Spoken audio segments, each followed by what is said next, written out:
Hello my sweet and lovely viewers, তো কেমন আছো তোমরা সবাই? আশা করি প্রত্যেকে অনেক অনেক ভালো আছো।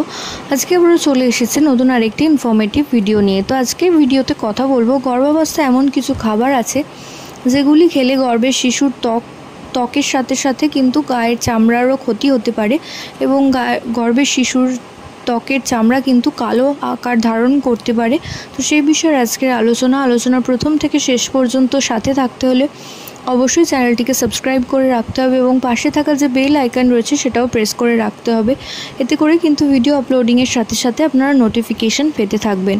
তো থ্রু আউট প্রেগনেন্সিতে চা, কফি এই জাতীয় খাবার কিন্তু খেতে বারণ করা হয়, কারণ চা কফিতে প্রচণ্ড পরিমাণে ক্যাফেন থাকে, যা কিন্তু গর্ভের শিশুর ত্বকের সাথে সাথে গর্ভের শিশুর নানান ধরনের শারীরিক অসুবিধার সৃষ্টি করতে পারে।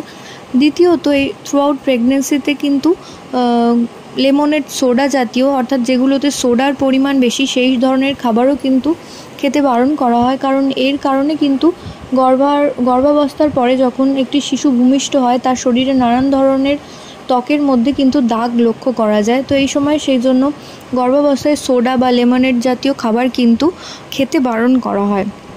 এছাড়াও তৃতীয়ত, কিন্তু গর্ভাবস্থায় চকলেট জাতীয় খাবার, অর্থাৎ অতিরিক্ত চকলেট, ডার্ক চকলেট, এগুলোও কিন্তু খেতে বারণ করা হয়, কারণ চকলেটের মধ্যেও কম বেশি ক্যাফেন বা কফি জাতীয় পদার্থ থাকার কারণে কিন্তু গর্ভের শিশুর ত্বক কালো হয়ে যেতে পারে। তো আশা করছি ভিডিওটা আপনাদের কাজে আসতে পারে এবং এই তিনটে খাবার থেকে দূরে থাকুন। গর্ভাবস্থার সময় অল্প বিস্তর চকলেট খাওয়া যাবে, কিন্তু অতিরিক্ত পরিমাণে কোনো কিছুই কিন্তু শরীরের জন্য ভালো না। তো প্রত্যেকে ভালো থাকুন, সুস্থ থাকুন, সাবধানে থাকুন, এই কামনা করে ভিডিও এখানেই শেষ করছি। নমস্কার।